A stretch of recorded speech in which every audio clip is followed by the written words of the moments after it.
अर्जुन स्वतःच्या डोळ्यावर विश्वास ठेवू शकत नव्हता. रेस्टॉरंटच्या दारात ती उभी होती. श्रेया. त्याने डोळे मिचकावले. कदाचित ती त्याच्या कल्पनेतून जन्मलेला आभास असेल असा विचार करत, पण नाही. तो जितका वेळ डोके झाकून उघडत होता तितक्या वेळा ती तिथेच दिसत होती. सकाळी स्मशानभूमीत भेट झाल्यापासून तिचा चेहरा त्याच्या मनातून हलत नव्हता. तो पुन्हा तिला पाहायची आस धरून बसला होता. पण असं एका दुसऱ्या पुरुषाच्या सोबतीने त्याच्यासमोर वेटर त्यांना टेबलावर घेऊन जात होता. अर्जुनच्या छातीत चाकू खुपसल्यासारखी वेदना झाली. ज्यावर प्रेम केलं ती दुसऱ्या पुरुषाच्या हातात हसतमुख दिसावी, हा कसला शाप आहे? समोर बसलेल्या कामिनीने त्याच्या चेहऱ्याकडे पाहत हलके हसत विचारलं, पैशाच्या बदल्यात तुझा विचार सांगशील का अर्जुन? अर्जुनने गळा खाकरला, चेहरा गंभीर केला आणि स्वतःला सावरत बोलला, तर मग तुझ्या कॉन्ट्रॅक्टबद्दल. पण कामिनी त्याला मध्येच थांबवत कुजबुजली, तीच का ती स्त्री ज्याच्याबद्दल तू बोलत होतास? अर्जुनचा चेहरा कठोर झाला. नाही, त्याने थंडपणे खोटं बोललं. कामिनी जवळ सरकली. तिच्या डोळ्यात खळखळ चमक होती. खोटरडा, ती गोड स्वरात म्हणाली. अर्जुनने जबडा घट्ट आवळला. कामिनी, मी तुला इथे तुझ्या कॉन्ट्रॅक्टसाठी बोलावलं आहे, माझ्या वैयक्तिक आयुष्यासाठी नाही. ती मात्र छेडछाड करणाऱ्या स्मिताने म्हणाली, जेलस होत आहेस का? आणि लगेच खळखळून हसली. अर्जुनने राग गिळून गप्प राहणं पसंत केलं. पण त्याने पाहिलं, श्रेयाच्या डोळ्यांनी त्याच्या टेबलाकडे रोखून पाहिलं होतं आणि मग अचानक दुसरीकडे वळलं. त्याला वाटलं कदाचित तो चुकीचं पाहतोय. कराराच्या अटीबद्दल बोलून झाल्यावर वाईनचे ग्लास रिकामे झाले. आणखी वाईन घेऊ इच्छितेस का? अर्जुनने विचारलं. नाही, कामिनीने नकार दिला. माझ्या आईबाबांचा आज सिल्वर वेडिंग ॲनिव्हर्सरी आहे. मी मद्यधुंद अवस्थेत घरी गेले तर ते मला ठार मारतील. त्यानंतर ती निघाली. दरवाजापाशी अर्जुनला अनपेक्षितपणे मिठी मारून तिने गालावर किस घेतला. हे काय होतं? अर्जुनने भुवया उंचावून विचारलं. काही नाही, फक्त एक छोटा प्रयोग, ती रहस्यमय हसत म्हणाली आणि मुद्दाम श्रेयाच्या टेबलाकडे पाहिलं. अर्जुनला काही कळलं नाही. तिला कारमध्ये बसून तो मागे वळला. पण निघताना कामिनीने मागे वळून त्याच्याकडे बघत उद्गारली, तुमच्यातलं नातं दोघांनाही हवंय, पण तुम्ही दोघंही मूर्ख आहात. अर्जुनने दात ओठात चावले. ही खट्याळ मुलगी, तो पुटपुटला. पण त्याच्या मनात एकच विचार घुमत राहिला, श्रेया अजूनही माझ्यासाठी काहीतरी वाटते का? त्याचवेळी अर्जुनच्या वाड्यात प्रिया खोलीत पुढे मागे हिंडत होती. श्रेया खन्ना, तिचा आवाज थरथरत होता. तिला अजूनही विश्वास बसत नव्हता की श्रेया जिवंत आहे आणि आता ती खन्ना घराण्याची मुलगी म्हणून परतली आहे. रागाने तिच्या नसानसात ज्वाला पेटला. तिने हात थरथरत वाईन डिकॅक्टर उचलला. थेट ग्लासात ओतत राहिली. डॉक्टरांनी दारूला मनाई केली होती, पण आज ती थांबणार नव्हती.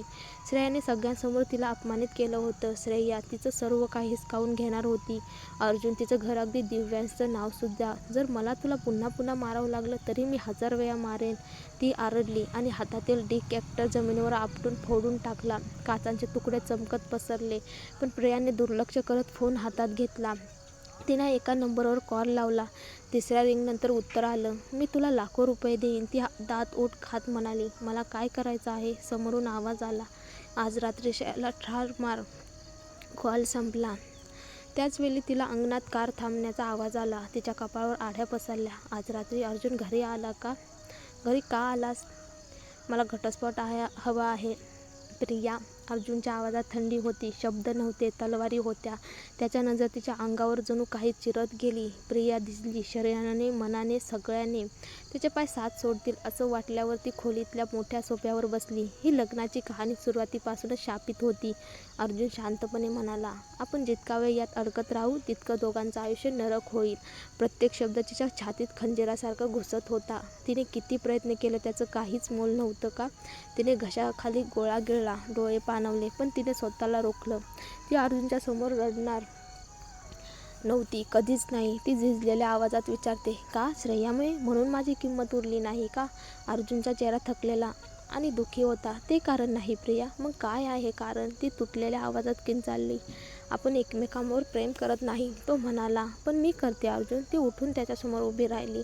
मी तुझ्यावर मनापासून प्रेम करते. अर्जुन शांत होता. पण मला तुझ्याबद्दल तसं वाटत नाही आणि हे तुला माहीत आहे, कारण तू कधी प्रयत्नच केला नाहीस, ती ओरडली. नेहमी माझ्यातलं वाईट पाहिलंस, पण माझं प्रेम कधी पाहिलंस का?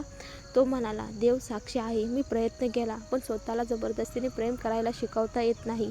हे ऐकून तिचं मन मोडलं. ती त्याच्या पायाशी बसली, विनवणी करत म्हणाली, कृपा करून मला सोडू नकोस. मी तुझ्याशिवाय जगू शकत नाही. मी वेडी होईन तुझ्याशिवाय. तुला कुणालाच देणार नाही. अर्जुनचा चेहरा मात्र दगडासारखा निर्विकार राहिला. त्याने तिच्या खांद्यावर हात ठेवून तिला उभं केलं आणि थंड आवाजात विचारलं, म्हणून तू श्रेयाला मारायचा प्रयत्न केला का? तिचा रंग उडाला, डोळे विस्फारले. तर तिने सांगितलं का तुला? नाही, पण मला सत्य माहीत करायचं आहे. ती वेड्यासारखी हसू लागली, हिसक्यात भयावह हसू. तू तिच्यावर विश्वास ठेवतोस, त्या खोटारडीवर? श्रेयाने काहीच सांगितलेलं नाही प्रिया, पण सत्य कायम लपवता येत नाही. तो म्हणाला, तू काही केलं असेल तर ते तुला परत मिळेल. तो मागे वळला आणि निघून गेला. माझ्याकडे पाठ फिरू नकोस. ती किंचाळली, पण तो थांबला नाही. दार उघडताच म्हणाला, मला घटस्फोट हवा आहे. माझा वकील तुला कागद देईल. दार बंद झालं. ती तुटून कोसळली, डोकं धरून किंचाळली, तू मेलास तरी चालेल. ती शाप देत रडत राहिली. अश्रूचा पूर वाहू लागला. का सगळे मला सोडून जातात? 5व्या वर्षी आईने तिला अनाथालयात टाकलं. 12व्या वर्षी तिची जिवलग मैत्रीण गेली. आता 25व्या वर्षी नवरासुद्धा सोडून गेला. तिने हात मुठीत आवळले. आता नाही रडायचं, ती स्वतःला म्हणाली. आता रडायचं ते त्यांना. मनातला एक अंधारमय आवाज कुजबुजला, ज्यांनी तुला तोडलं त्यांना तोडून टाक. ज्यांनी तुझं प्रेम हिरावलं त्यांचं आयुष्य हिराव. श्रेया, अर्जुन आणि त्याचा मुलगा दिव्यांश, ती तिघं तिच्या द्वेषाच्या यादीत होती. त्यांना मार, तो आवाज म्हणाला. ती हसू लागली, विश्वत हसू. तिने कपाटातून आपलं बंदूक काढली. डोळ्यात वेडेपणा आणि द्वेष चमकत होता. आजची रात्र शेवटची असेल, ती पुटपुटली. आता नाही तर कधीच नाही.